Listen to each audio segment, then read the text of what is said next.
They say the loudest truths are the ones no one is allowed to hear. And in the courtroom where Amber Heard and Johnny Depp faced off, there were whispers buried under the weight of evidence, silence louder than screams, and truths that never reached the jury's ears. This wasn't just a trial. It was a global spectacle, where justice met performance, and the world watched through a glass screen, choosing sides without knowing the full story. Every glance, every phrase, every tear, dissected by millions, memed and mocked, as if pain were entertainment. But tonight, we step away from the noise. Tonight, we slow down.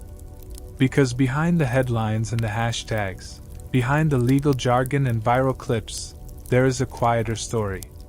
One made of missing testimonies, unseen evidence, and a question that still lingers long after the verdict. What was left out? This is the story of what the jury didn't hear, the unseen, the unspoken, and the uncomfortable. The things that make this case far more human than we were ever allowed to admit. Before we begin, if this type of slow, thoughtful storytelling helps you wind down at the end of the day, I gently invite you to support it by liking this video, subscribing, and letting me know in the comments. Where in the world are you listening from, and what time is it there? Whether you're lying in bed with heavy eyes, working a night shift in silence, or simply looking for a voice to keep you company while the world outside quiets down, you're in good company here. So take a deep breath, relax your shoulders, and let the noise of the day drift away.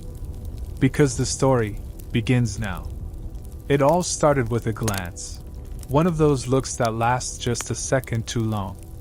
The kind that doesn't say much out loud, but hints at everything underneath. They met on the set of a film that came and went, The Rum Diary.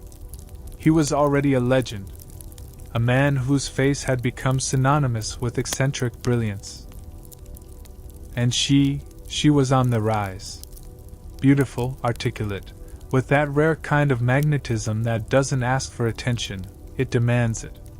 Johnny Depp and Amber Heard. Two stars colliding, orbiting in different directions, until suddenly they weren't. At first, it seemed cinematic, as if their connection had leapt off the screen and continued somewhere behind the curtains. Passionate, electric, dangerous. But not all storms begin with thunder. Some start in stillness. A calm so quiet it feels like safety, until it isn't. Friends remember the chemistry, the laughter on set, the way he'd light up around her. They also remember the moments that didn't make it into photographs, the tension, the intensity, the subtle shifts in mood that lingered long after the cameras stopped rolling. He was nearly 2 decades older.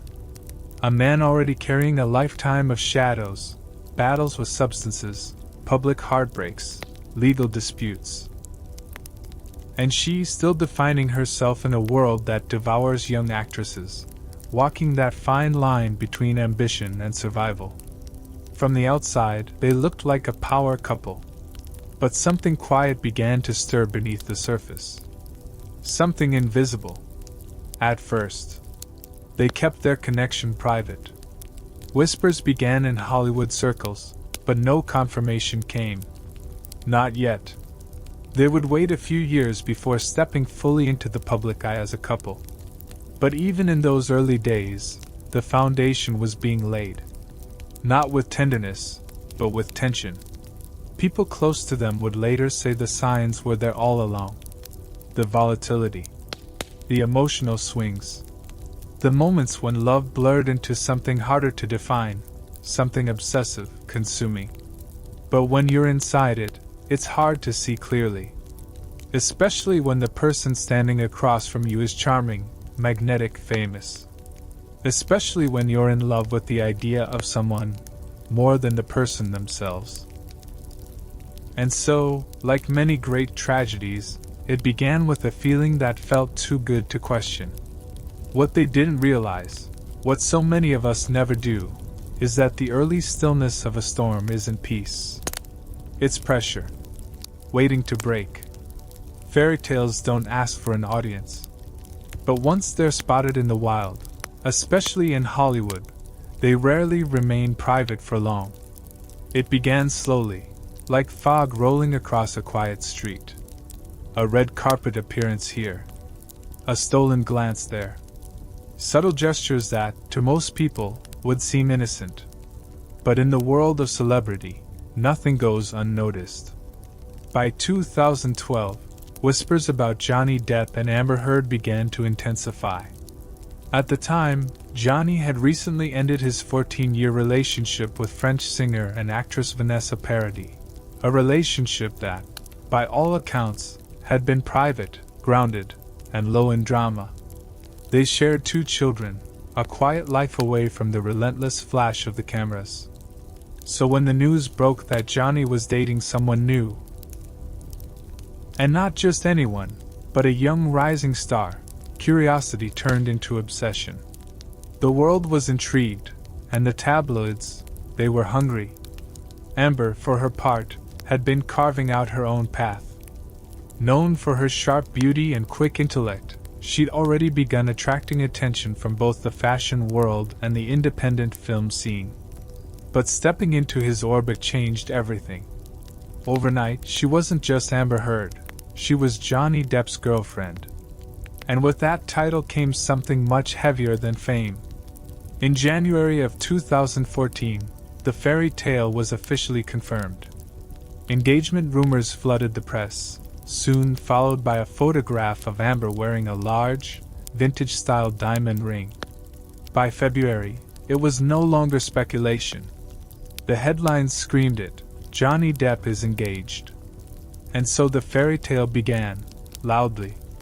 They were photographed at events, hand in hand, sometimes smiling, sometimes unreadable. His fans, loyal, devoted, protective, had mixed reactions. Some welcomed Amber with cautious optimism. Others distrusted her instantly.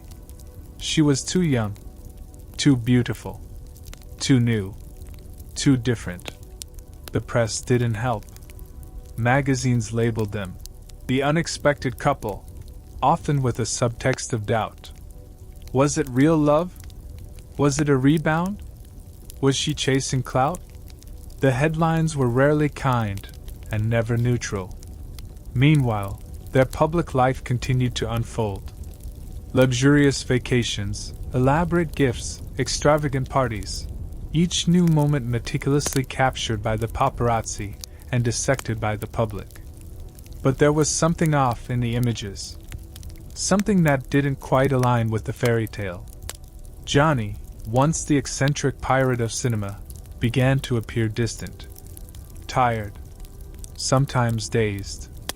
Amber, poised and elegant, often seemed cool, composed, guarded. Their body language became a topic of viral analysis, literally. Experts were invited onto morning shows to analyze their posture, their eye contact, the way they touched, or didn't. And then came the stories. Minor altercations at hotels.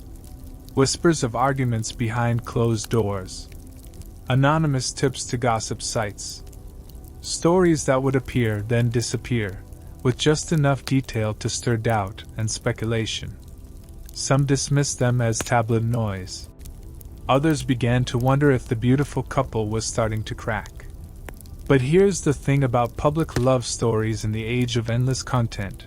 They rarely belong to the people in them. What began as a private romance between 2 actors was now something else entirely. A narrative, a brand, a spectacle.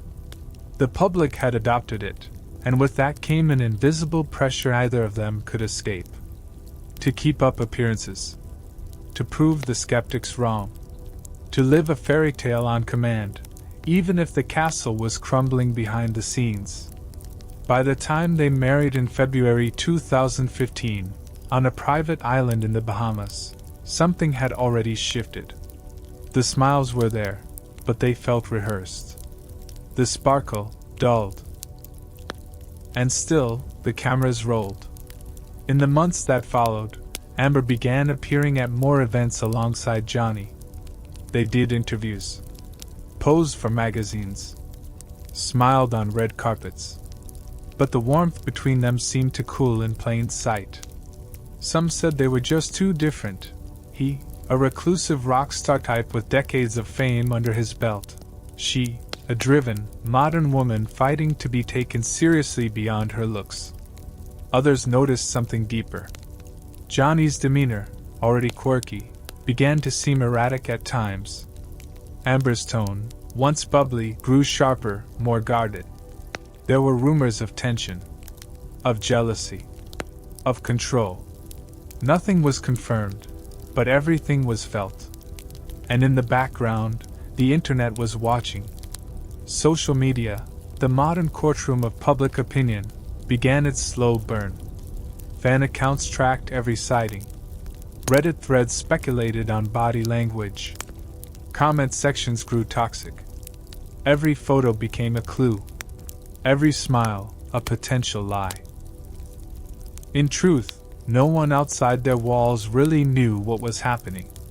But perception has a funny way of becoming reality, especially when millions of eyes are involved. The fairy tale was still alive, but just barely. The castle had cracks, and the storm that had started in silence was getting louder. It's always quiet at first. The early signs don't come with warning labels or flashing lights. They come softly, like a pause in a sentence that should have continued, or a silence that lasts a second too long after a joke. Behind closed doors, the story of Johnny Depp and Amber Heard was already unraveling, long before the world knew it had begun. In the months following their wedding, something shifted beneath the surface. Friends close to the couple would later describe it not as a dramatic rupture, but as a gradual, suffocating change in atmosphere. The warmth between them had cooled. The laughter was more selective. The intimacy strained. Still, they smiled for cameras. They gave the world the curated version of their lives, hand in hand at premieres, glittering at fashion events, always dressed to perfection.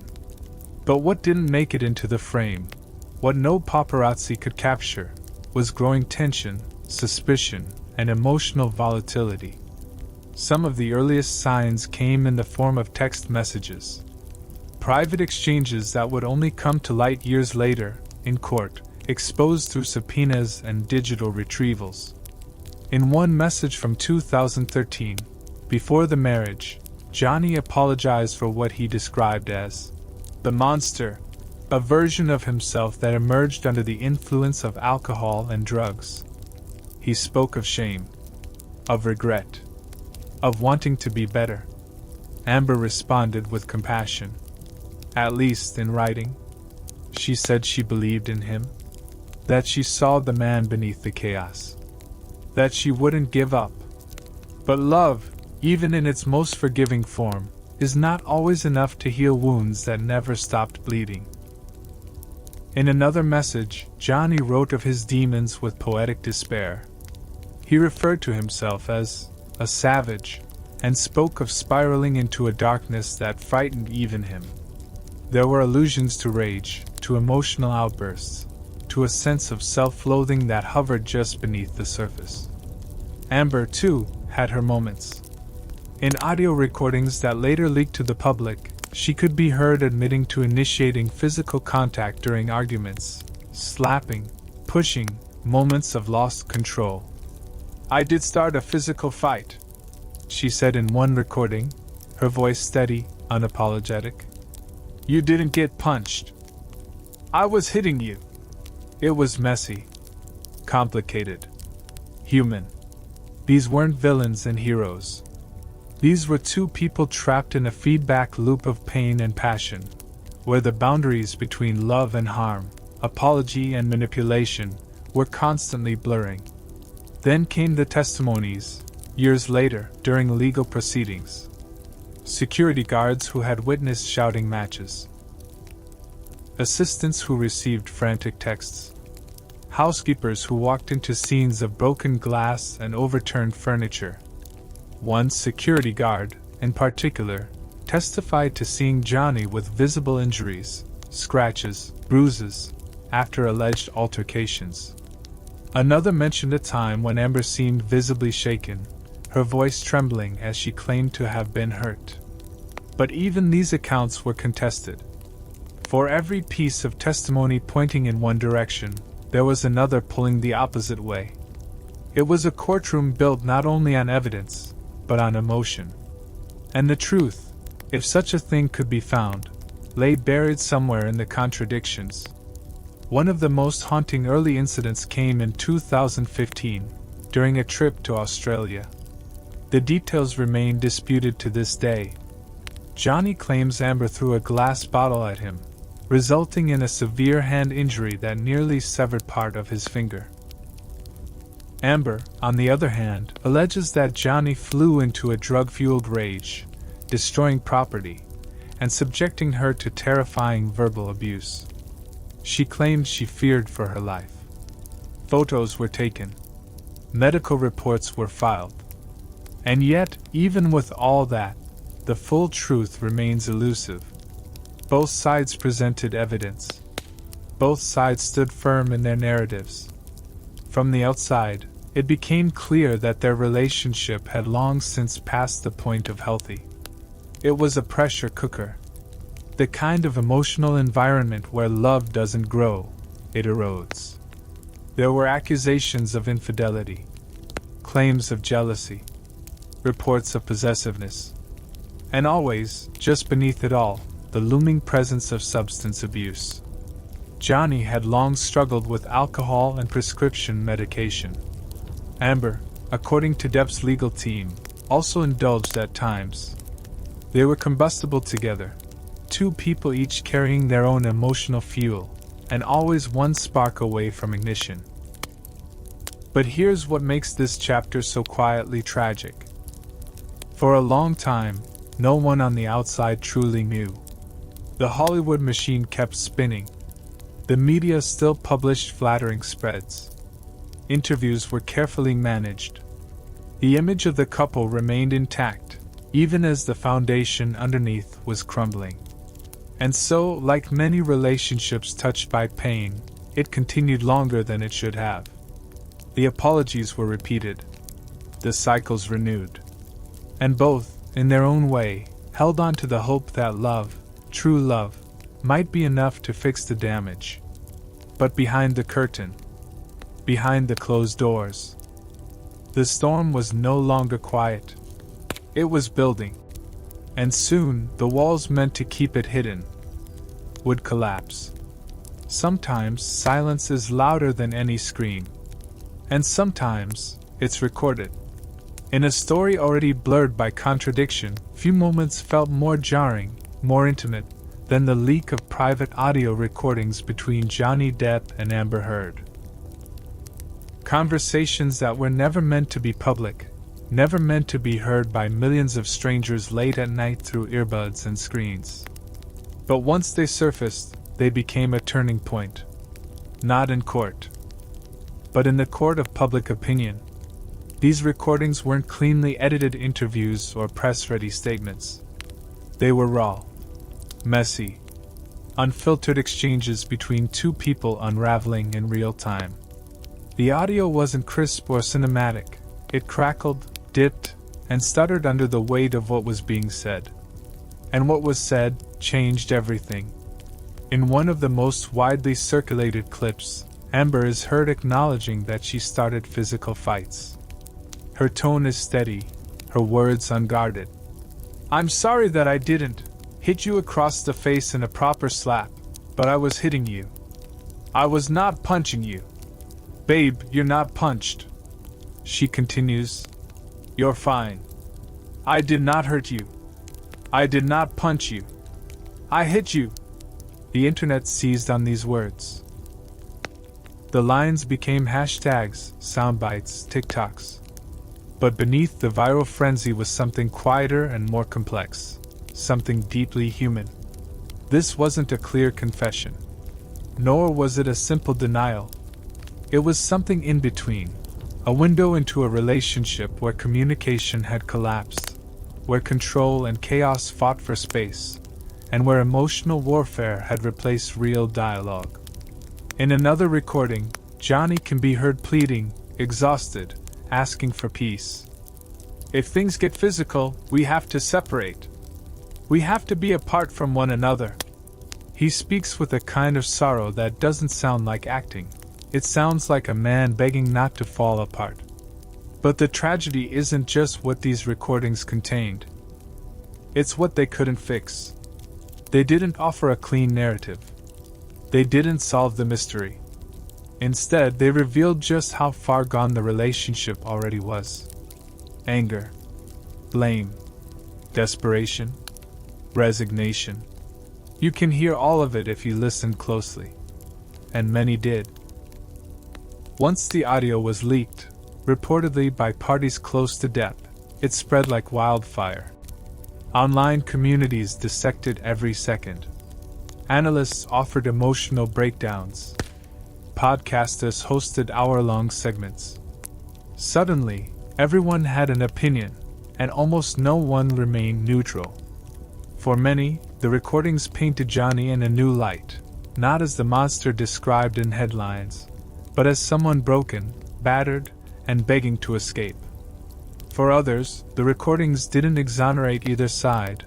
They merely exposed the depth of dysfunction, the toxicity, and the shared trauma. But here's what made it all more complicated. None of it was heard by the jury. Despite their viral impact, these recordings were excluded from key parts of the trial. Legal arguments about context, consent, and privacy ruled them inadmissible. Defense teams questioned how the recordings were obtained, whether they were selectively edited, and whether allowing them would prejudice the jury unfairly. There's a legal line between truth and evidence, and in this case, it was razor thin. Instead, the recordings lived in the shadows of the courtroom, influencing public discourse but never entering the official record. And so, a strange duality formed. Inside the courtroom, carefully crafted narratives were presented under oath, cross-examined and controlled. Outside the courtroom, millions already believed they'd heard the truth in a shaky, muffled audio file leaked to the world. It created a disconnect between legal justice and emotional judgment, one based on rules, the other based on feelings. And in a trial already saturated with opinion, that disconnect became impossible to ignore. The impact was seismic.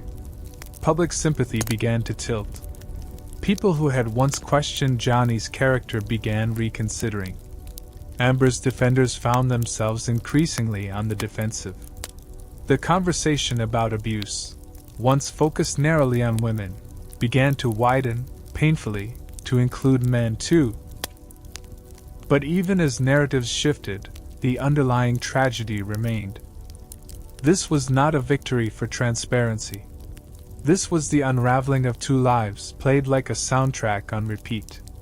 Because these recordings weren't just evidence. They were echoes of pain, confusion, and love turned into something unrecognizable. And in the end, the question wasn't only why the jury didn't hear them. It was, what does it mean? A bruise. A photo. A frame frozen in time, but missing the before and the after. In a case already drowning in words, it was the images that cut through the noise. Photographs, some grainy, some crystal clear, became central to the battle between Johnny Depp and Amber Heard. In a world obsessed with evidence, they offered what words couldn't, something visible, something real. But like all images, they came with questions. Amber claimed she had been abused. Physically. Emotionally. Repeatedly. She provided photos, selfies mostly. Close-ups of her face. A bruise on her cheek. A red mark near her eye. A split lip. To many, they were chilling. One image showed her with a swollen lower lip, a thin trail of blood caught in the light. In another, her cheekbone appeared bruised, faint but unmistakable. These photos were circulated widely, appearing on television segments, in online articles, and of course, across every social media platform imaginable. To her team, these were undeniable. Visual proof of a hidden reality. The kind of evidence that didn't require interpretation. But Johnny's legal team didn't agree.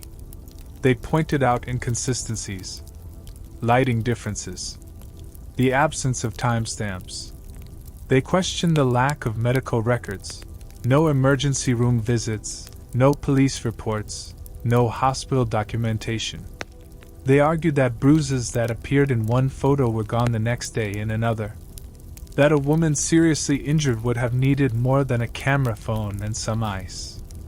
And then came the question that changed everything. Was makeup involved? Amber testified that at times, she covered injuries with cosmetics. She mentioned using a specific product to conceal bruises and swelling during public appearances. That, she said, was why the public never saw the full extent of what she endured. It made sense to some. After all, she was an actress, used to applying makeup under pressure. But it also raised a troubling dilemma. If bruises can be covered so convincingly, can they also be created? That was the argument presented by Depp's lawyers. They claimed the photos were staged. That any bruising seen in the images may have been artificial, painted on with contouring, enhanced by shadow, or exaggerated with filters. They cited inconsistencies in skin tone, texture, and timing.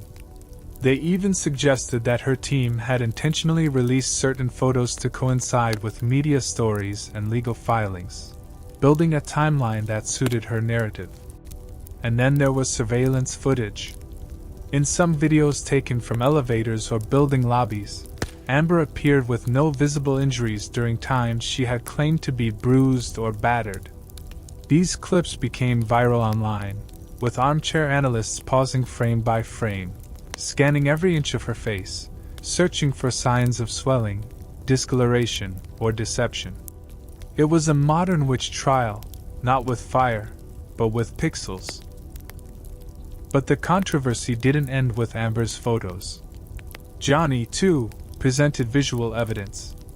Photographs of his own injuries, of black eye scratches, a severed fingertip. He claimed these came from altercations with Amber, moments when she allegedly threw bottles, slapped him, or struck him with objects. One photograph showed his finger, heavily bandaged, after the now infamous fight in Australia. Another depicted scratches on his face. Amber's team countered, suggesting that Depp's injuries were self-inflicted or occurred in the chaos of drug-fueled episodes. They claimed he had hurt himself during violent outbursts, not as the victim of her hand, but as a man spiraling. Back and forth it went. Each side with its gallery of images. Each side with experts. With timelines. With truths they believed beyond question. But here's what no photograph could capture. The fear. The confusion. The emotional damage. You can't point a lens at anxiety. You can't freeze frame humiliation. You can't measure trauma in megapixels. And so, both sides used the photos to serve their cause. The media picked the most dramatic ones. The public shared them, judged them, debated them, without context, without consent. Each image was used as a weapon. To prove. To disprove. To discredit. To defend. And somewhere in that flood of visuals, the real story got harder to see. Because when a photograph is taken, the truth doesn't always pose for the camera. It hides behind the lighting. In the moment just after the flash. In the things that aren't visible at all. It began not with a slap or a scream, but with a pen. A signature on a lawsuit that would ignite one of the most watched legal battles in modern celebrity history, transforming a personal war into a public reckoning. The year was 2019.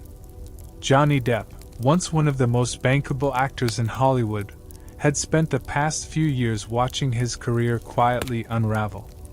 Not from box office bombs or scandals caught on tape, but from something more corrosive: public perception. And that perception had begun to shift years earlier, in December 2018, when an op-ed was published in the Washington Post.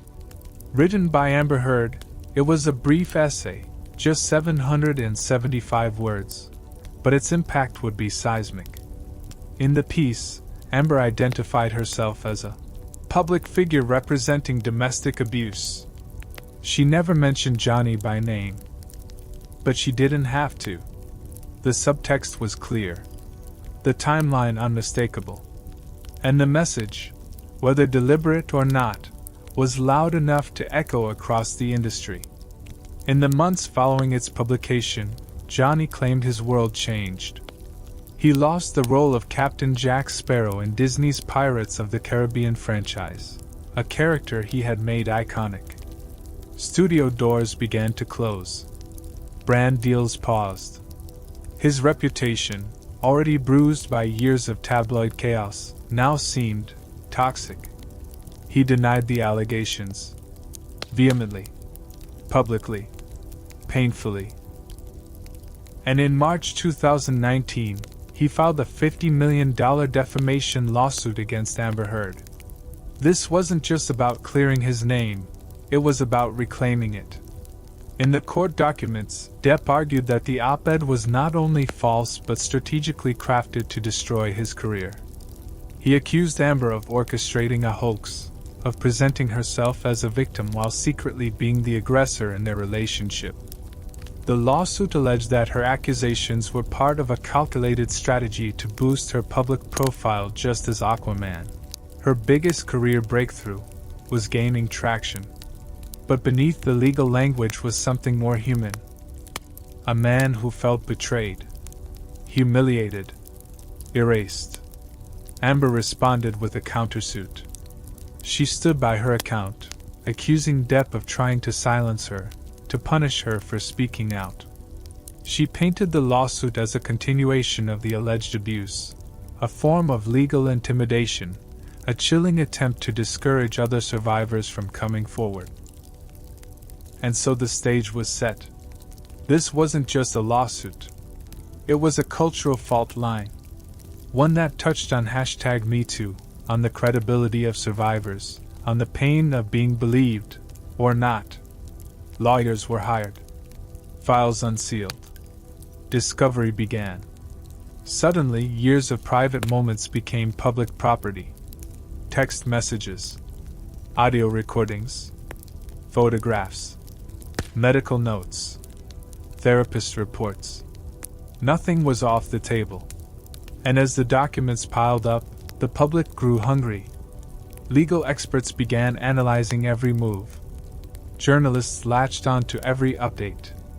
Fans, once passive consumers of celebrity news, turned into legal detectives, debating motions, scrutinizing filings, and aligning with one side or the other like it was a championship match.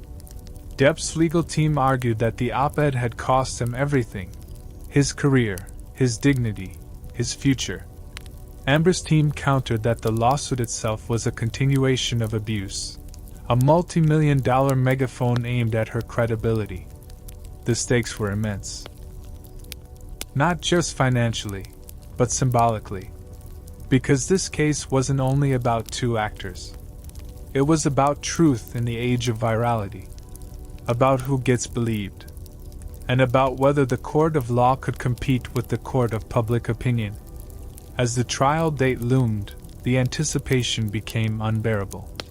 Media outlets prepped live coverage. YouTubers queued up reaction videos. TikTok users rehearsed commentary before the first argument was even heard. What began as a quiet legal filing, just ink on paper, had grown into something monstrous. A battle for redemption, for vindication, and for control over a narrative that had long since spiraled out of the hands of those who lived it. It was no longer just a lawsuit. It was the lawsuit that changed everything. And the world was about to watch it unfold. It didn't feel like a trial. Not at first. It felt like television. But this wasn't scripted. It wasn't a movie or a prestige drama. This was real life. Real pain. Real people. And still, it played out like a show. When Johnny Depp and Amber Heard's defamation case finally went to trial in April 2022, it became something we hadn't quite seen before. A legal proceeding built for prime time.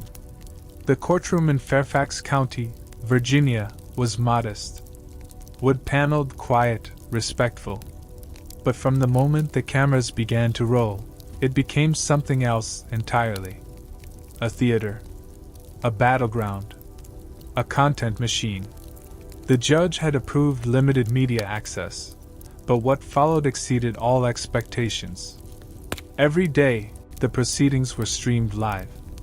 Not just summarized in evening news reports, but delivered in full, uncut, moment by moment, to millions around the world. On YouTube. On TikTok. On Twitter. On morning shows. On live streams hosted by lawyers, influencers, comedians, even teenagers. This wasn't just a trial. It was the trial. From the very first day, the tone was set. Everyone was watching. Johnny arrived to cheers, like a rock star walking a red carpet. Fans held handmade signs, wept openly through gifts. People camped overnight to get a seat in the courtroom.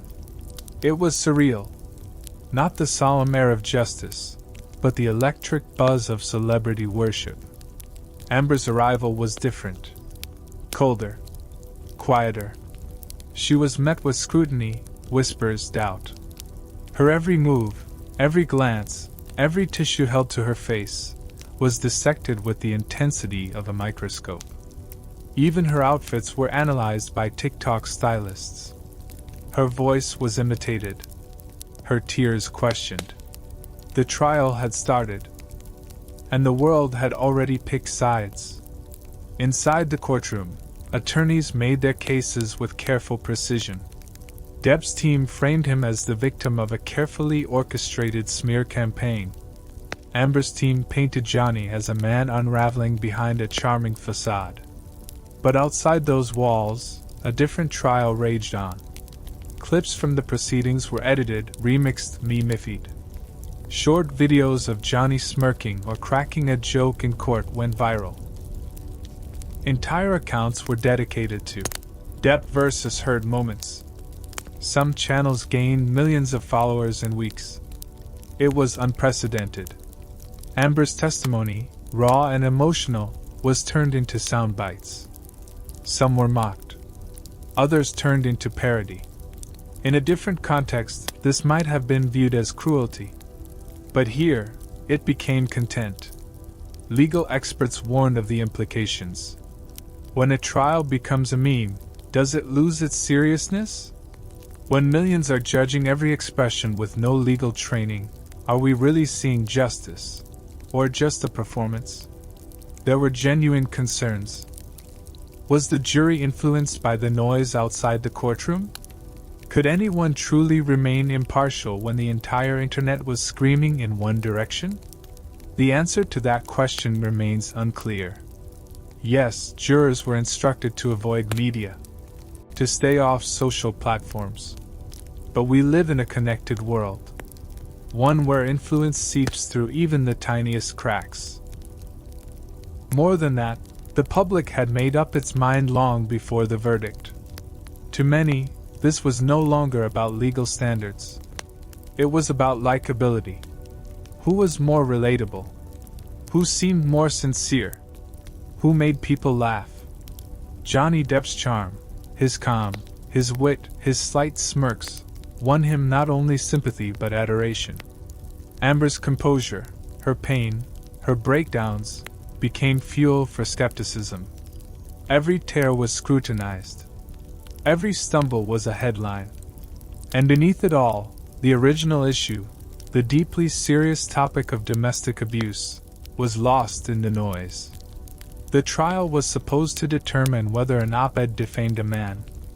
But in reality, it became a referendum on personality, on gender politics, on fame, on whether a woman could be an abuser, or whether a man could be a victim, or whether anyone in a relationship this toxic could walk away without blame.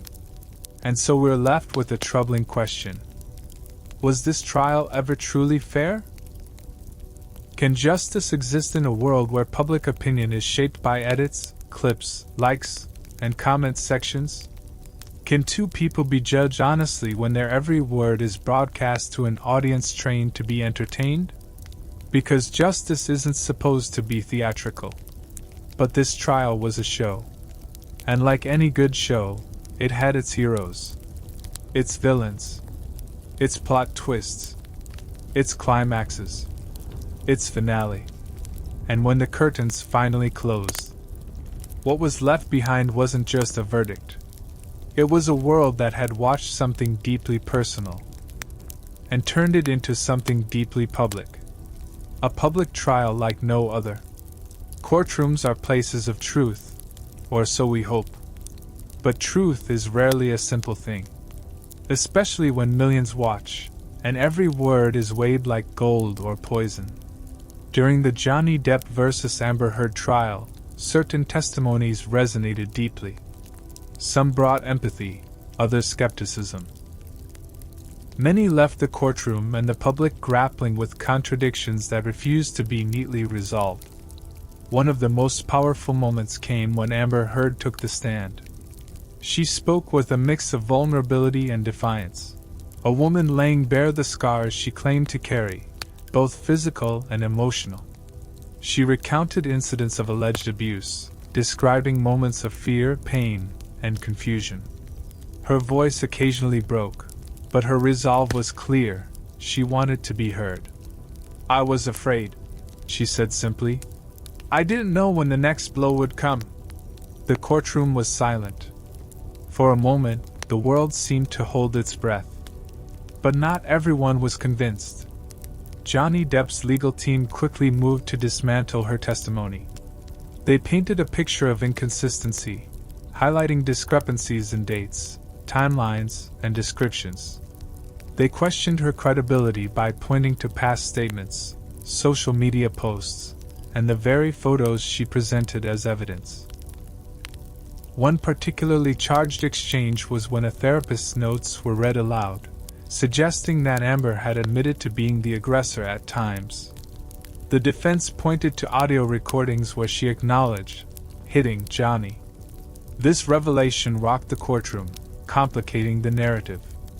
Johnny's testimony was equally impactful. When he finally took the stand, Depp appeared calm but resolute. He spoke candidly about his struggles with addiction, his attempts to change, and the love he once felt for Amber. He denied ever being the abuser, instead describing himself as a victim of physical and emotional violence. He detailed the infamous Australia incident where he severed a fingertip, attributing it to a violent altercation with Amber. He described moments of fear and helplessness, pleading for the world to see beyond the headlines. "I was trapped in a nightmare I couldn't wake up from," he said. The jury, and the public, were captivated. But just as some believed his honesty, others questioned his temper, pointing to evidence of substance abuse and past allegations. Beyond the two main figures, witness testimonies added layers of complexity. Friends, bodyguards, medical experts, and staff members took the stand. Some recounted hearing screams or witnessing heated arguments. Others described injuries they observed on both parties. One bodyguard testified to seeing Amber leave a hotel with a bruised face. Another spoke of Johnny's injuries following a late-night incident. Medical professionals analyzed photos and records, sometimes agreeing, sometimes contradicting each other. The testimonies didn't simplify the story, they tangled it further. At times, the courtroom felt less like a venue for justice, and more like a stage for a tragedy where either side emerged unscathed. Moments of empathy existed alongside moments of doubt. Statements intended to clarify often muddied the waters. What was clear, however, was the sheer emotional toll this trial exacted on everyone involved. The public, too, felt the weight. Social media erupted after key testimonies, with supporters rallying and detractors questioning every claim. The trial had become a global conversation about abuse, accountability, and the complexities of love gone wrong. In the end, the testimonies didn't offer simple answers. They revealed messy, human realities, pain, anger, regret, and conflicting memories. They forced us to confront a hard truth. Sometimes, the most shattering stories are the ones with no clear hero. In any trial, the courtroom is a carefully controlled theater, one where the evidence allowed to enter shapes the story the jury will ultimately believe. This was especially true in the Johnny Depp vs. Amber Heard case. Behind the dramatic headlines and viral clips lay a rigorous legal process deciding what the jury could and could not hear. Because in the pursuit of justice, not every truth is admissible, and not every detail makes it through the courtroom doors. So, what did the jury actually hear? The answer lies in the intricate dance of rules, objections, and judges' decisions that govern evidence. Throughout the trial, both legal teams engaged in fierce battles over what was relevant, what was prejudicial, and what would unfairly sway the jury. Audio recordings leaked to the public, a chaotic window into their volatile relationship, were deemed inadmissible. The defense argued that the clips were taken out of context and selectively edited. The judge agreed that allowing them would confuse the jury more than clarify the truth. Similarly, certain graphic photographs and videos were excluded because they were considered too inflammatory or irrelevant to the defamation claim at hand. Instead, the jury's ears were tuned to carefully curated testimony. They heard Amber's recollections of alleged abuse, her accounts of fear and injury, presented under oath and subjected to rigorous cross-examination. They listened to Johnny's denials, his accounts of victimization, and his descriptions of physical harm he claimed to have suffered. They were presented with medical records, expert analyses, and witness testimonies, all chosen to support one narrative or the other. This selective presentation is a cornerstone of legal strategy. Each side works tirelessly to include evidence favorable to their case and exclude anything that could damage it. For example, statements by mutual friends, whose opinions varied widely, were introduced carefully, with much debate about their relevance and bias. Similarly, the judge ruled on the admissibility of social media posts, text messages, and emails, each a digital footprint that could bolster or break a claim. In the end, the jury was tasked with piecing together a puzzle where many pieces had been deliberately withheld or altered. They had to assess credibility, weigh conflicting evidence, and navigate a labyrinth of partial truths. It was a monumental challenge. Because what the jury heard was not the full story, it was the story filtered through the strict lens of courtroom rules. This filtering process raises a compelling question. How much of the truth can fit inside a courtroom? Legal systems strive to balance fairness with relevance, protection with transparency. But in cases as complex and emotionally charged as this, the lines blur. The jury did not hear the leaked audio that captivated millions. They did not see certain photographs that flooded social media feeds. They were shielded from sensationalism, but also from some raw realities. Instead, they heard what the law allowed. And from that curated narrative, they were expected to deliver a verdict that would change lives. Every courtroom carries a blindfold. Not the literal one of Lady Justice, but the metaphorical kind, where what you don't see can be just as powerful as what you do. In the Depp Heard trial, this blindfold took form in the evidence that never reached the jury's ears or eyes. It is a chapter less spoken of, but vital to understanding the true complexity of the case. So, what was left out? And more importantly, why? First, there were witnesses who never took the stand. People with potentially pivotal stories, whose testimonies could have shifted perceptions, were either deemed irrelevant or excluded for procedural reasons. Some were former friends and employees who had close, sometimes intimate knowledge of the couple's private life. Others were medical professionals who had treated injuries but were barred from testifying due to confidentiality or questions over the relevance of their observations. Their silence left gaps, silent rooms where echoes of untold stories lingered. Then there was rejected evidence, photographs, texts, recordings, and reports that were submitted but ultimately sealed or dismissed. Among these were photographs that defense attorneys argued were staged or misleading, while the prosecution considered them crucial proof. Some pieces of evidence were locked away under court orders, hidden from public view and the jury alike, cloaked behind legal protections designed to prevent unfair prejudice or invasion of privacy. Sealed documents included medical records, police reports, and private communications that the judge ruled too sensitive or unreliable for this trial. But these decisions were not arbitrary. They reflect the tightrope that courts walk between transparency and fairness. On one hand, allowing every piece of evidence risks turning the trial into a circus of scandal and speculation. On the other, withholding evidence fuels accusations of secrecy and bias. In this trial, the balance leaned toward caution, perhaps too far for some observers. Critics argued that excluding certain testimonies and documents deprived the jury of context. Supporters contended that these measures protected both parties from unfair attacks and irrelevant distractions. One example was a key witness who, according to leaked documents, allegedly saw contradictory behavior from both Johnny and Amber, but was never called to testify. The reasons remain murky, buried in legal jargon about relevance and admissibility. Likewise, certain audio recordings and texts that painted different pictures were kept under seal, never to be heard by the jury, and only glimpsed by the public in fragmented leaks. This created a paradox. The jury was presented with a curated, partial narrative shaped not only by the strength of evidence, but by the legal decisions about what counted and what didn't. In the end, the jury's verdict was made in the dark, guided only by the evidence illuminated for them.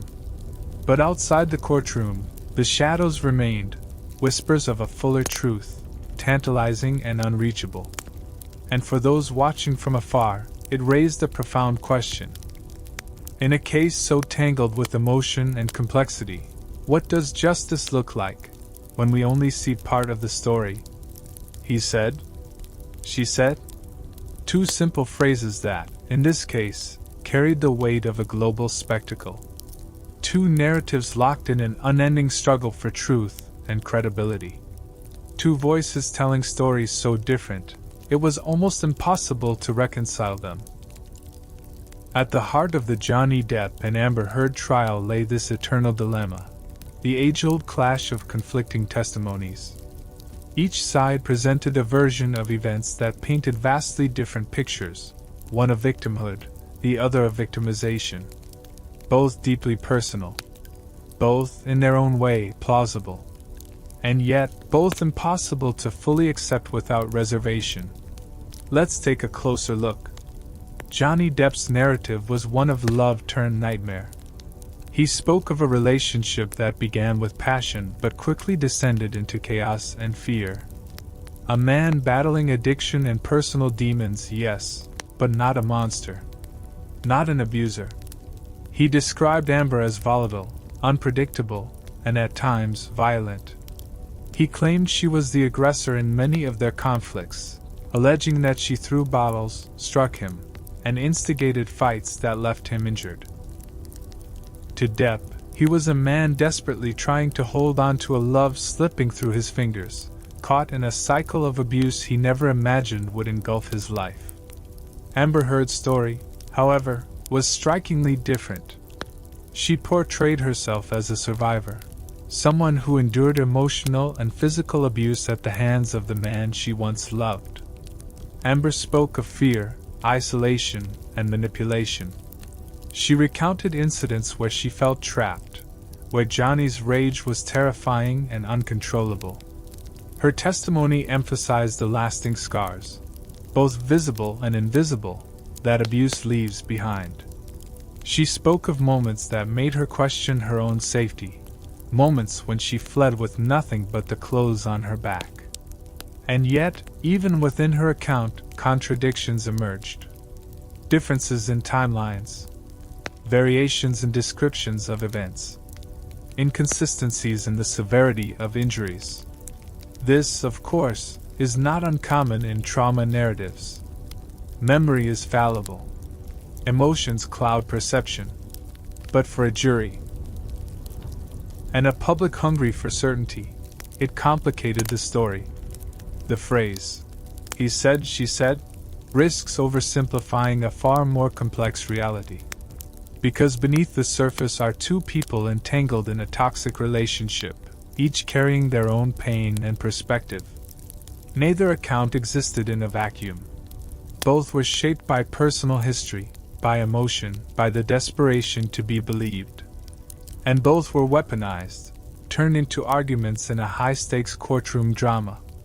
What makes this case particularly difficult to parse is that evidence emerged supporting parts of both stories. There were photos and recordings showing Amber with injuries. There were witnesses describing Johnny's volatile behavior. There were admissions from Amber acknowledging physical altercations she initiated. And there were medical reports corroborating some claims of harm.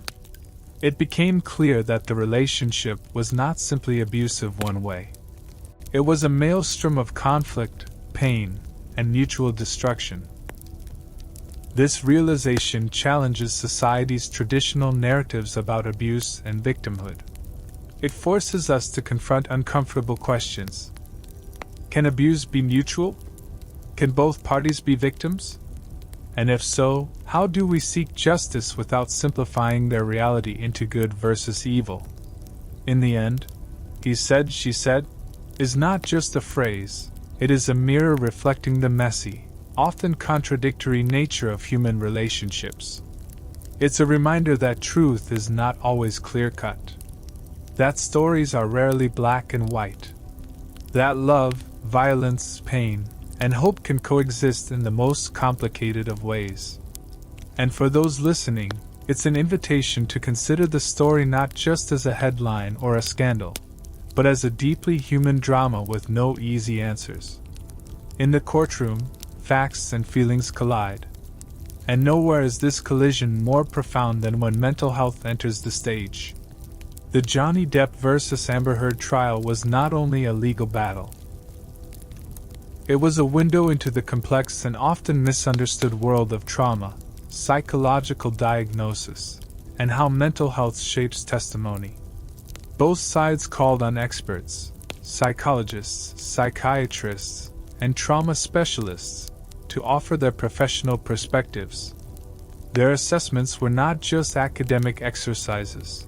They carried immense weight in shaping how the jury interpreted the emotional and behavioral evidence.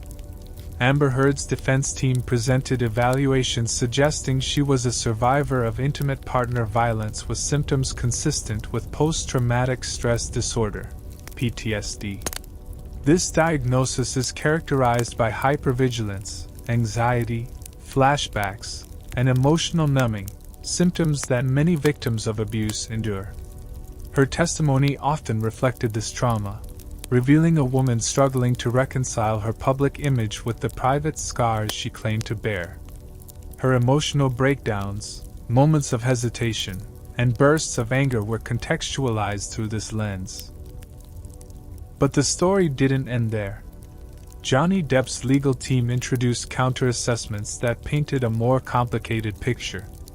Some experts diagnosed Depp with conditions such as borderline personality disorder and narcissistic traits, labels that carry stigma and suggest patterns of emotional volatility, impulsivity, and difficulties in relationships. They also introduced the concept of victim-perpetrator overlap, implying that Depp, too, was a victim of abuse, but also someone who exhibited aggressive tendencies. These diagnoses fueled debate. Mental health is notoriously difficult to quantify, especially through the filter of courtroom testimony. Diagnoses can be subjective, and assessments conducted without direct, ongoing patient interaction, so-called forensic evaluations, are often contested. Critics of the trial argued that these psychological evaluations risked reducing complex individuals into labels, stripping away the nuance of their lived experiences. Supporters contended that understanding mental health was essential to interpreting behavior, motive, and credibility. Perhaps most controversial was the discussion around trauma bonding, a psychological phenomenon where victims develop emotional attachments to their abusers, complicating their responses and narratives. Both Amber and Johnny's behaviors were analyzed through this prism. Moments that seemed contradictory or confusing suddenly fit a pattern familiar to trauma experts: cycles of abuse, reconciliation, and manipulation. The court also grappled with the potential impact of substance abuse, addiction, and co-occurring mental health conditions, which further blurred lines between accountability and victimization. In many ways, the trial became a stark reminder of how the legal system is ill-equipped to handle the complexities of mental health. Courts demand clear, binary answers: guilty or innocent, true or false. But mental health lives in shades of gray. The emotional wounds of trauma are invisible yet deep. They influence memory, perception, and behavior in ways that confound simple legal narratives. For the jury, this meant weighing expert testimony that often conflicted, that challenged assumptions, and that demanded empathy alongside skepticism. The implications went beyond this single trial. It forced a broader conversation about how society understands trauma, how we listen to survivors, and how we support those struggling with mental health challenges. And it underscored a painful truth. Mental health is not just a sidebar in legal battles. It is in every story. There are voices beyond the main actors, those who watch, who listen, who carry pieces of the truth but often remain in the shadows. In the Depp trial, these voices belonged to friends, bodyguards, employees, and acquaintances, people who moved in the periphery of a turbulent relationship, whose testimonies added color, depth, and sometimes contradiction. These witnesses became key players, not because they were at the center of the drama, but because they offered glimpses into moments private and raw. Friends of Johnny Depp described a man battling demons, sometimes withdrawn, sometimes explosive, but also fiercely loyal and generous. Some recalled times when Johnny appeared visibly shaken or injured after encounters with Amber, describing bruises and wounds he claimed were caused during arguments. One close friend testified about seeing Amber's temper flare, recounting occasions when she allegedly hurled objects or made threatening statements. These accounts supported Depp's narrative of a volatile relationship. Conversely, Amber Heard's circle painted a different picture. Friends spoke of her courage and vulnerability. They described moments of fear and distress, times when Amber confided in them about abuse she said she endured. These testimonies aimed to humanize her and reinforce her claim of being a victim seeking safety and justice. Bodyguards and security personnel were among the most compelling witnesses. They were often the first to witness physical altercations, or the aftermath. One bodyguard testified that he once saw Amber leave a hotel visibly bruised and upset. Another described Johnny's injuries following a night where a bottle was allegedly thrown. Their testimonies, grounded in observation rather than emotion, lent a kind of impartial weight. Yet, even among these seemingly objective witnesses, contradictions emerged. Some bodyguards testified they never saw signs of abuse, or that they observed Amber behaving aggressively. Others admitted that the couple's volatile dynamic sometimes made it difficult to discern who was the aggressor. What's more, several key witnesses never testified at all. Whether due to legal strategy, fear of public scrutiny, or other reasons, the absence of their voices left notable gaps. In particular, some close friends and former employees, individuals who might have clarified disputed events, remained silent, sealed behind protective orders or legal barriers. Their silence became another layer of mystery, fueling speculation and debate. Perhaps the most intriguing aspect of these testimonies was how they reflected the complexity of the relationship. It wasn't a simple story of victim and villain. It was a tangled web of loyalty, love, anger, and pain. Witnesses showed us two people enmeshed in a cycle that blurred the lines between support and suspicion.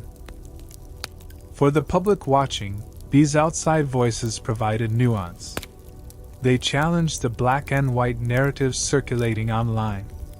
They reminded us that, even in the glare of global attention, many truths remain complicated. And some stories, no matter how loudly they are told, are incomplete without the quiet, hesitant voices of those who stood nearby. In the digital age, no story remains confined to the courtroom. No voice exists without an echo across millions of screens. The Johnny Depp and Amber Heard trial was not just a legal battle, it was a social media spectacle. A digital wildfire that spread faster, wilder, and often more recklessly than any courtroom drama before it. From the moment the trial began, the internet exploded with content, videos, memes, tweets, and posts that spun, reshaped, and magnified every moment. Short clips of testimony were clipped and looped. Johnny's smirks became gifs shared thousands of times. Amber's emotional moments were twisted into sound bites, sometimes taken out of context, sometimes weaponized. Memes emerged, some humorous, others cruel, turning serious allegations into viral jokes. And in this cacophony of content, misinformation found fertile ground. Unverified claims spread rapidly. Conspiracy theories gained traction. False narratives took on a life of their own. One viral meme might portray Johnny as a tragic hero, while another depicted Amber as a manipulative villainess. The truth, complex, multifaceted, and nuanced, became lost in the noise. Algorithms amplified the most sensational content, rewarding outrage and entertainment over accuracy. Communities formed around fandoms and beliefs, fiercely defending their chosen side. In comment sections and forums, debates turned into battles. Supporters of Johnny Depp flooded social media with hashtags and fan art. Defenders of Amber Heard rallied for survivors' rights and justice. The trial's real-life intricacies were reduced to online slogans and viral moments. Journalists and legal experts expressed concern that this digital frenzy risked overshadowing the serious issues at the trial's core: domestic abuse, legal accountability, and the human cost of fame. The internet's role was double-edged. On one hand, it democratized access to information. Anyone with a phone could watch the trial live, form opinions, and participate in the conversation.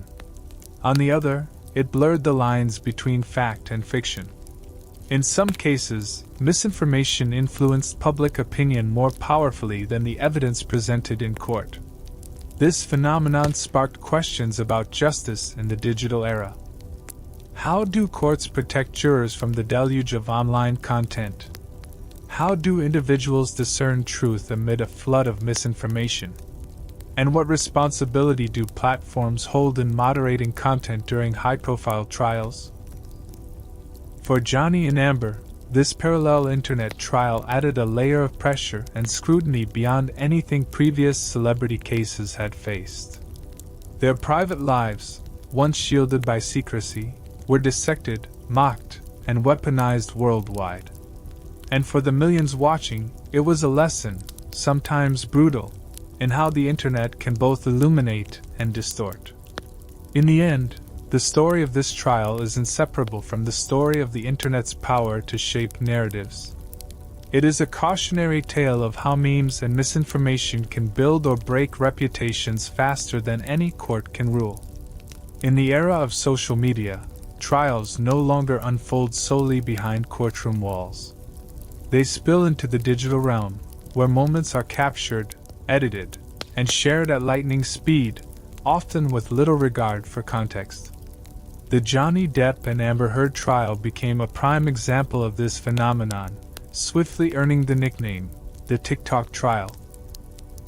What made this trial unique wasn't just the legal drama, but the way snippets of testimony exploded across platforms like TikTok, Instagram, and Twitter, transformed into viral content consumed by millions who may never have watched a single full hearing.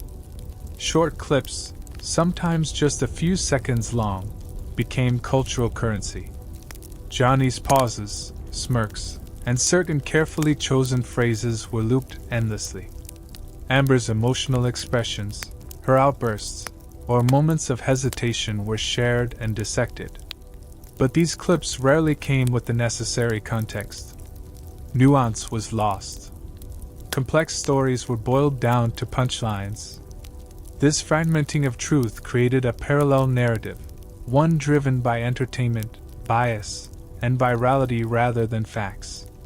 Creators on TikTok crafted videos that framed Johnny as a tragic hero, wrongfully accused, fighting against a system stacked against him.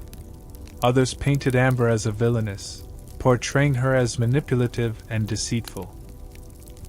Hashtags trended, communities formed, and debates raged, sometimes turning toxic. The platform's algorithm only fueled the fire, promoting content that garnered engagement, regardless of accuracy.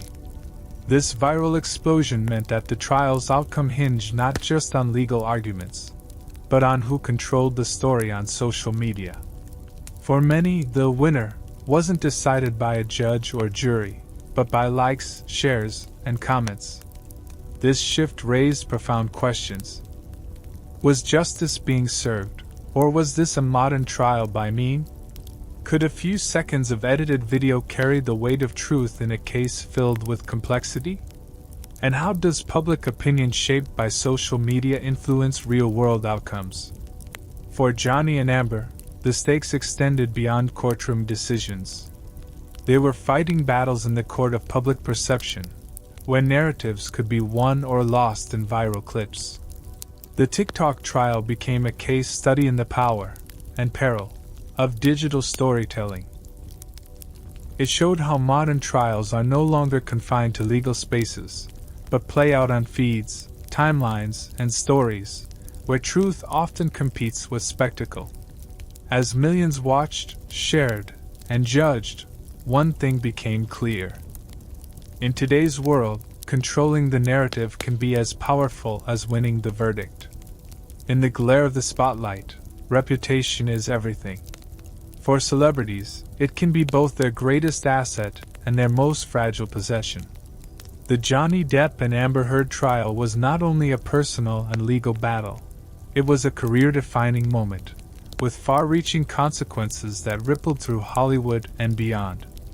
Even before the verdict, the court of public opinion had already delivered sentences. For Johnny Depp, the fallout was swift and severe. Once celebrated as one of Hollywood's most beloved actors, with iconic roles that defined a generation, Depp found himself facing a professional crisis. Major studios hesitated. High-profile projects stalled or were cancelled altogether. Notably, Warner Brothers made the difficult decision to remove him from the Fantastic Beasts franchise, a multi-million-dollar, globally popular series. This move sent shockwaves through the industry, signaling that even a superstar was not immune to the consequences of public controversy. Depp's image took a hit. Brand deals, endorsements, and future roles became uncertain as his name was linked with allegations of abuse and volatility. Rebuilding a career after such public scrutiny is no small feat. Yet Depp's legal victory in the defamation suit brought a glimmer of redemption.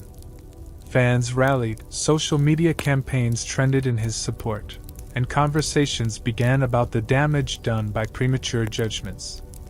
Still, Hollywood's response remained cautious, reflecting the industry's growing sensitivity to public perception and accountability. Amber Heard's career, too, was profoundly affected. Once seen as a rising star with a promising future, Heard faced backlash that cut into her opportunities.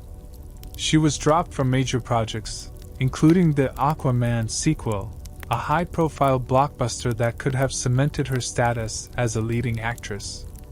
Her public image became heavily scrutinized, with many questioning her credibility and personal character. Amber attempted to rebuild through public appearances, interviews, and social media engagement, but the shadow of the trial lingered. In the age of viral content and instant judgment, the damage to both stars' careers was swift and often unforgiving. But the story did not end with loss alone. Both Johnny and Amber embarked on paths of image repair. Depp's team focused on rebranding him as a resilient figure, someone who faced adversity and emerged fighting to reclaim his name. Amber sought to highlight her advocacy work, focusing on issues like domestic violence awareness and women's rights, aiming to shift public focus toward her activism. Their journeys underscore the complex interplay between personal narrative, public perception, and professional survival. The trial exposed how intertwined a celebrity's career is with their image, and how fragile that image can be when subjected to the court of public opinion. In the end, this chapter in their lives is a stark reminder: fame offers incredible opportunity, but also unparalleled vulnerability. And in today's world, where every move is recorded, analyzed, and broadcast, a single trial can change the course. After weeks of intense testimony, exhaustive evidence, and relentless public scrutiny, the moment arrived, the final verdict. The jury's decision was more than just a legal judgment. It was a moment charged with emotional weight, cultural significance, and far-reaching consequences. In a case so polarizing and complex, the verdict represented a rare attempt to untangle a deeply personal and messy narrative. The jury found in favor of Johnny Depp on most counts of defamation, awarding him substantial damages, acknowledging that Amber Heard's 2018 article had caused real harm to his reputation and career. At the same time, they found partially in favor of Amber Heard on one count, awarding her a smaller sum, signaling that the court recognized some elements of her claims. This split verdict underscored the nuances and contradictions that permeated the entire trial. But what did this verdict truly mean? For Johnny Depp, it was a form of vindication. Legal validation that some of the accusations against him were unfounded and damaging. It offered a path to reclaiming his reputation and professional standing, a public acknowledgement that could help heal the wounds inflicted by years of controversy. For Amber Heard, the verdict was a setback, but not an absolute defeat. The partial win meant that the court did not dismiss her claims entirely, reflecting the complexity of their shared story. Beyond the legal ramifications, the verdict sent ripples through society.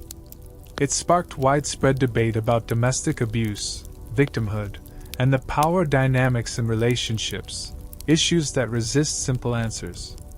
Some hailed the verdict as a victory for due process and the importance of evidence over public opinion. Others cautioned that it might discourage victims of abuse from speaking out, fearing legal retaliation and public shaming. The final judgment also highlighted the limitations of the legal system in resolving deeply personal and emotionally charged conflicts. No verdict could fully encapsulate the pain, regret, and trauma experienced by both parties. It was a reminder that justice, while essential, is often imperfect and incomplete. For the millions who followed the trial, the verdict was a moment of closure, but also a prompt for reflection. It challenged us to look beyond headlines and soundbites, to consider the complexities of truth, the fragility of reputation, and the human stories behind legal battles. Ultimately, the final verdict was not just a conclusion. It was a beginning. A beginning of healing, of rebuilding, and of ongoing conversations about love, abuse, and accountability in the modern world. In today's interconnected world, no trial remains confined to a single courtroom or country. The Johnny Depp and Amber Heard saga unfolded not just in the heart of the legal system, but across continents, languages, and cultures. From the United States to Europe, Asia to Australia, millions tuned in, engaged, opinionated, and deeply invested. Public reaction was a tapestry woven with admiration, skepticism, anger, and empathy. Johnny Depp's fans rallied passionately, seeing him as a wronged artist fighting against the tide of false accusations. Online communities organized campaigns, social media buzzed with hashtags, and support flooded in from unexpected corners of the globe. For many, Depp represented the archetype of a misunderstood creative genius, a symbol of resilience in the face of adversity. On the other side stood Amber Heard's supporters, who viewed her as a brave survivor challenging systemic abuse and speaking truth to power. Activists, advocates, and everyday viewers praised her courage and called for a deeper understanding of the complexities surrounding domestic violence.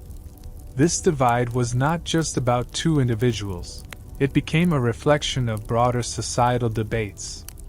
Cultural attitudes towards gender, abuse, and accountability shaped how different regions perceived the trial. In some countries, the discourse emphasized the importance of believing survivors and dismantling entrenched power structures. In others, the focus was on due process, skepticism toward media portrayals, and concerns about false accusations.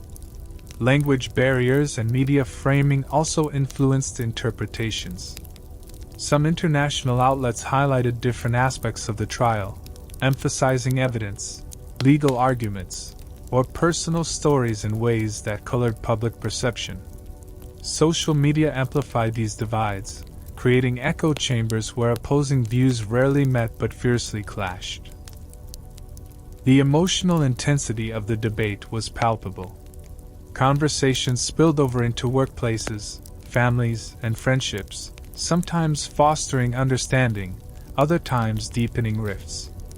For the global audience, the trial was more than entertainment or scandal. It was a mirror reflecting ongoing struggles with justice, truth, and empathy in a complex world. It also sparked critical questions.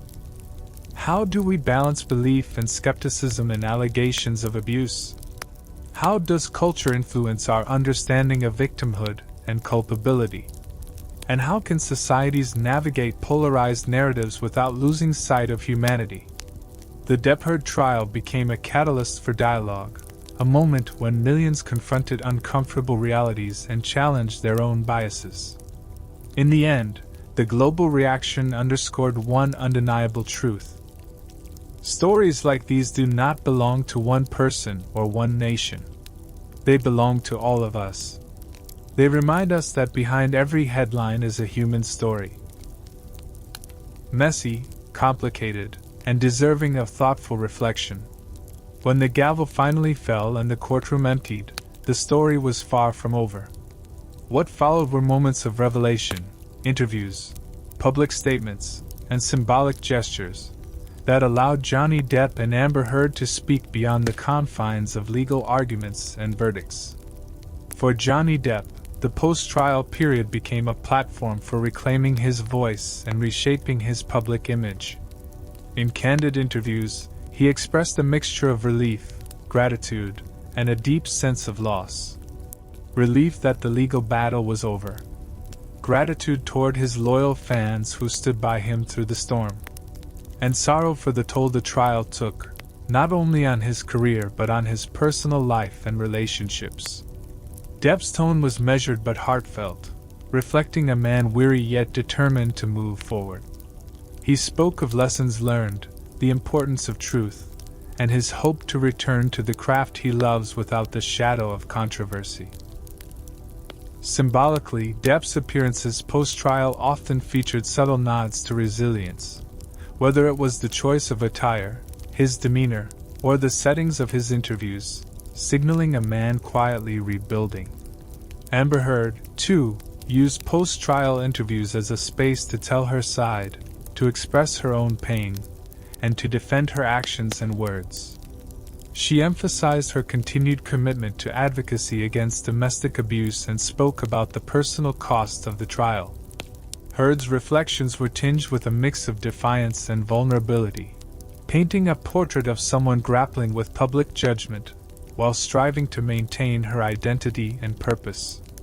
In one particularly notable interview, Amber discussed the emotional toll of the trial, the scrutiny, the loss of privacy, and the challenge of facing a world quick to take sides. Her gestures, whether it was a tearful moment or a steady gaze into the camera, communicated volumes beyond words. Together, these interviews revealed a shared truth: that despite their legal battles and public divisions, both Johnny Depp and Amber Heard endured profound personal struggles. They humanized the headlines and the hashtags, reminding audiences that behind every scandal are people grappling with pain, regret, and the search for healing. These reflections also underscored a larger cultural moment, one about forgiveness, accountability, and the complexities of human relationships.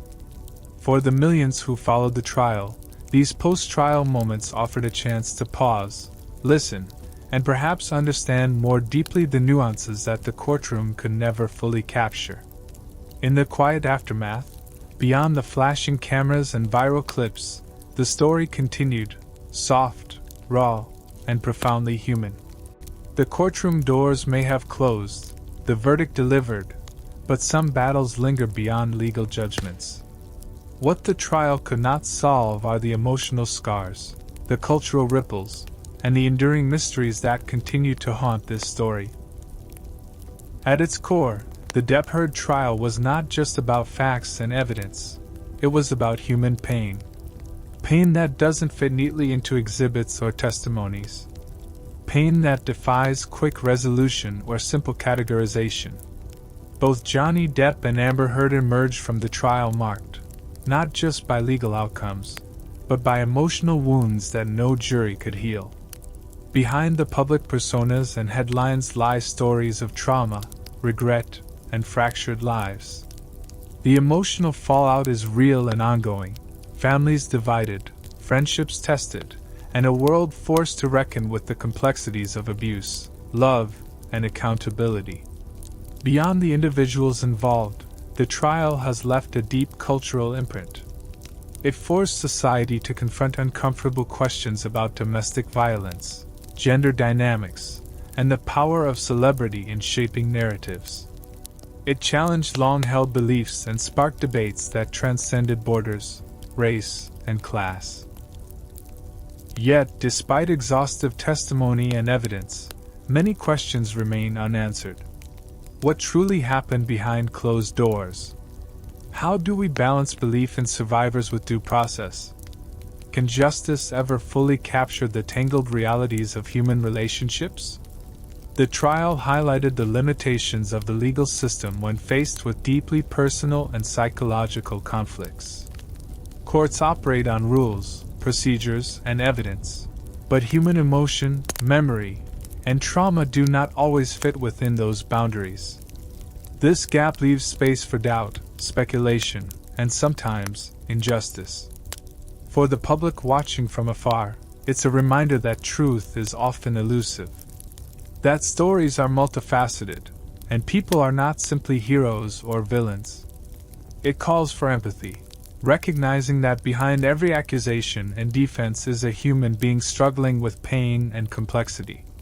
The Depp Heard saga, in all its messiness, has become a cultural touchstone. A cautionary tale about the cost of fame, the power of narratives, and the enduring need for compassion. As the dust settles, the lasting lesson may be this: Some wounds are too deep for a courtroom to heal. Some truths are too complicated for a verdict to define.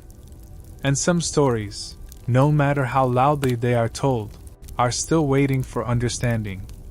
In the grand theater of the courtroom, justice is supposed to be blind, unbiased, impartial, and unwavering. Yet, in reality, the scales of justice often tip beneath the weight of perception, image, and power. The Johnny Depp and Amber Heard trial revealed this tension in stark relief. Both actors are public figures, their lives magnified under the relentless gaze of fame. But fame is a double-edged sword. It can elevate a person to legendary status, yet also expose them to intense scrutiny and vulnerability. In cases like this, image becomes as powerful as evidence. A carefully curated public persona can influence how witnesses are perceived, how testimonies are interpreted, and ultimately, how justice is served. Johnny Depp's decades-long career built an image of a charismatic, enigmatic artist beloved by millions. Amber Heard's own public identity included activism and advocacy, painting her as a voice for survivors. These images shaped narratives outside the courtroom. Social media, tabloids, and the court of public opinion formed biases, some conscious, others subconscious, that infiltrated the legal process. Power dynamics also played a critical role. Access to top-tier legal teams, media consultants, and public relations experts allowed each side to craft their stories strategically. This strategic storytelling blurred the lines between truth and performance, complicating the jury's task. Moreover, the trial exposed how societal attitudes about gender, celebrity, and violence influence perceptions of credibility. Historically, victims, especially women, have struggled to be believed. Conversely, powerful men have often been shielded by fame and privilege. This case challenged, reinforced, and sometimes reversed those dynamics, creating a complex landscape where justice was intertwined with societal biases. The trial also spotlighted the broader implications for our legal system. Can justice truly be served when the accused and accuser are celebrities, their every move dissected publicly? How does fame affect the pursuit of truth? Does public opinion, fueled by sensational headlines and viral clips, threaten the fairness of legal proceedings? These questions resonate beyond this single case. They touch on fundamental concerns about equality, accountability, and the influence of media in modern society. In the end, the Depp Heard trial serves as a powerful reminder. Justice is not just about laws and courts. It is about perception, power, and the stories we choose to believe. It challenges us to look deeper, to question biases, and to seek fairness even when the spotlight is blinding. Because true justice demands more than truth alone. It requires courage to see beyond image, beyond fame, and beyond the noise. Some stories are defined not only by their facts but by the way they echo through culture, history, and collective memory. The Johnny Depp and Amber Heard trial is undoubtedly one such story, a saga etched deeply into the headlines of our time. As the dust settles, questions arise. How will this trial be remembered? What legacy does it leave behind? At first glance, it stands as a monumental media event. A trial unlike any before it, where legal proceedings intertwined with viral videos, social media battles, and public spectacle. It was a drama played out on an unprecedented scale, broadcast live, dissected in real time, and consumed by millions around the globe. In this sense, the trial marks a milestone in how justice and celebrity collide in the digital age. But beneath the glare of cameras and the frenzy of internet culture, there lies a more profound legacy. This trial became a mirror reflecting societal tensions around domestic abuse, gender dynamics, and the power of narrative. It challenged perceptions, provoked debates, and forced a collective reckoning with uncomfortable truths. No single narrative emerged unscathed. Instead, the trial revealed multiple truths, intersecting stories of pain, resilience, blame, and survival. It exposed the fragile nature of reputation, the complexity of human relationships, and the often blurry line between victim and perpetrator. This layered legacy ensures that the trial will not be easily distilled into simple judgments or moral absolutes. Instead, it will be studied as a case that transcends law and celebrity. One that illuminates the challenges of truth-seeking in an age dominated by image and instant judgment. For historians, sociologists, and cultural commentators, it offers a rich tapestry of lessons about media influence, justice, and human vulnerability. For the public, it remains a story both captivating and cautionary, a reminder that behind every headline lies a deeper narrative waiting to be understood. Ultimately, the legacy of the Depp trial is a story still unfolding. It is a testament to the power of storytelling, in courts, in media, and in our lives.